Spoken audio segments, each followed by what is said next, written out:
Chapitre 3. Comment engager le lecteur? Alors avec les réseaux sociaux, les nouvelles technologies, le public dispose désormais d'un pouvoir sur la circulation de l'information. En partageant, en commentant les articles sur ces réseaux, il participe activement ou non à la circulation et à la mise en avant de l'information. Il paraît donc plus important que jamais d'engager le lecteur pour que celui-ci devienne un relais efficace des publications. Si le journalisme de solution doit être vu comme une solution possible à la défiance croissante du public envers les médias, alors il serait peut-être intéressant de repenser le rapport qu'il entretient avec son public. Comment intéresser davantage quelqu'un? Peut-être en l'impliquant dans le processus de production de l'information. La première façon de faire participer le public consiste à lui demander de signaler des sujets intéressants ou d'orienter la production médiatique, du crowdsourcing.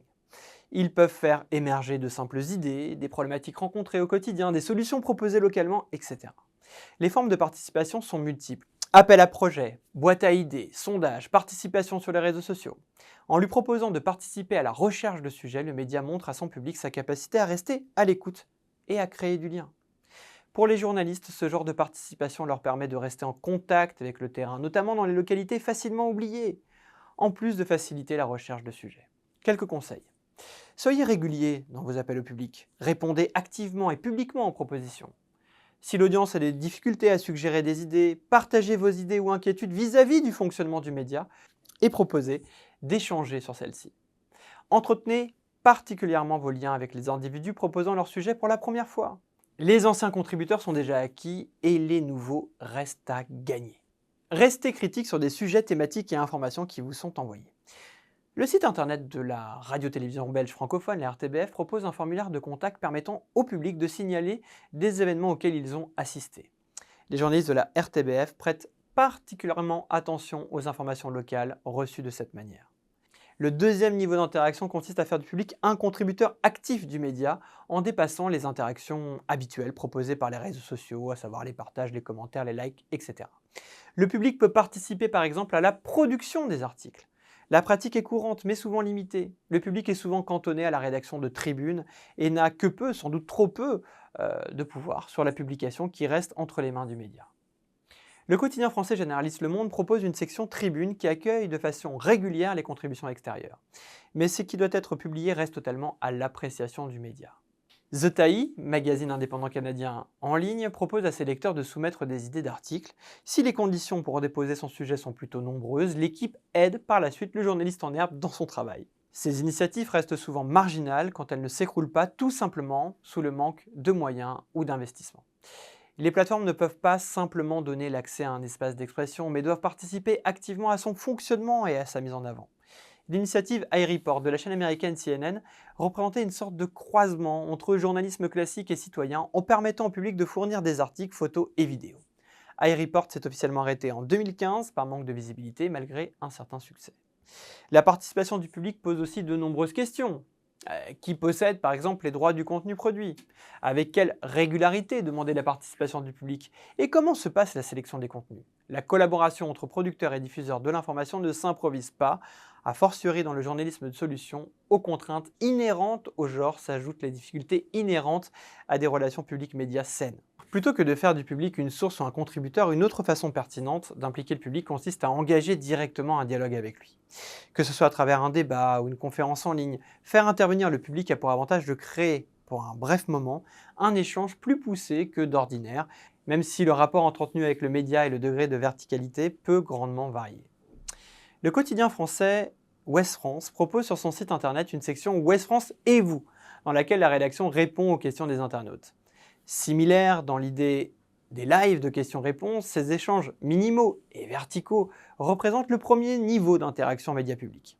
Le média Now You propose des questionnaires à chacun de ses articles et tout au long de ces derniers. On voit les réponses des autres lecteurs, ce qui favorise un sentiment de communauté et donc de fidélité. Cette contribution du public est particulièrement intéressante pour le journaliste de solution. Elle permet d'explorer avec les personnes concernées les solutions à apporter à un problème donné ou d'expliquer comment telle problématique a été perçue par la population, le tout dans un cadre où les intervenants pourraient développer leur expertise et leur vision du monde.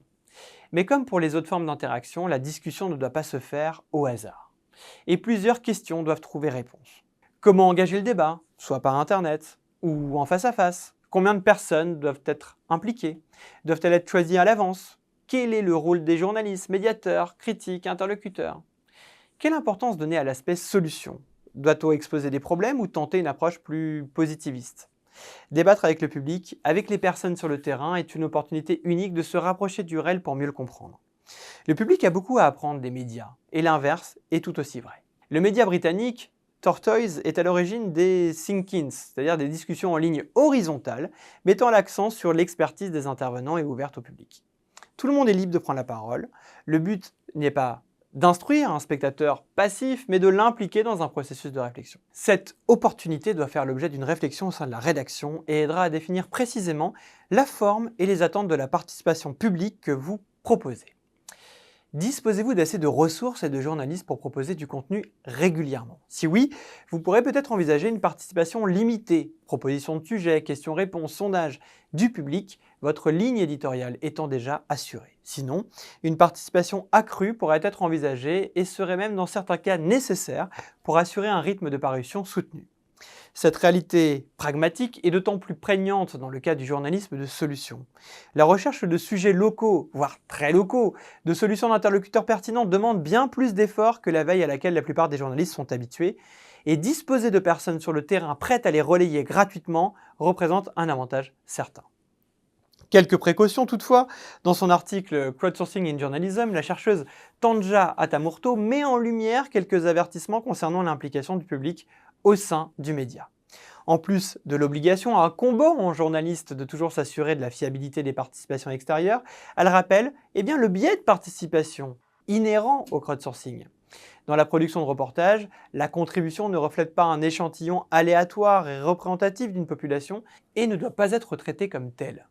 Si le journaliste traite à tort la contribution du public comme un échantillon représentatif, il y aura un risque accru de reportage biaisé de point de vue partiel et d'une image inexacte du sujet et de la situation. L'influence du public peut aussi avoir des conséquences en amont, notamment si le journaliste décide de répondre activement aux attentes de celui-ci. Ces tentatives de plaire au lecteur peuvent amener le journaliste à compromettre les valeurs et les normes de l'information, par exemple si celui-ci néglige un sujet pertinent qui n'intéresse pas le public et lui préfère plutôt une histoire qui lui plaît davantage. Dans ce cas, l'idée d'un reportage équilibré et indépendant peut être en danger, précise Aitamurto. Travailler avec l'audience implique donc de rester lucide quant à l'influence que celle-ci peut avoir sur le travail du journaliste et sur la possible mise en danger de l'indépendance du média qui s'essaie à l'exercice.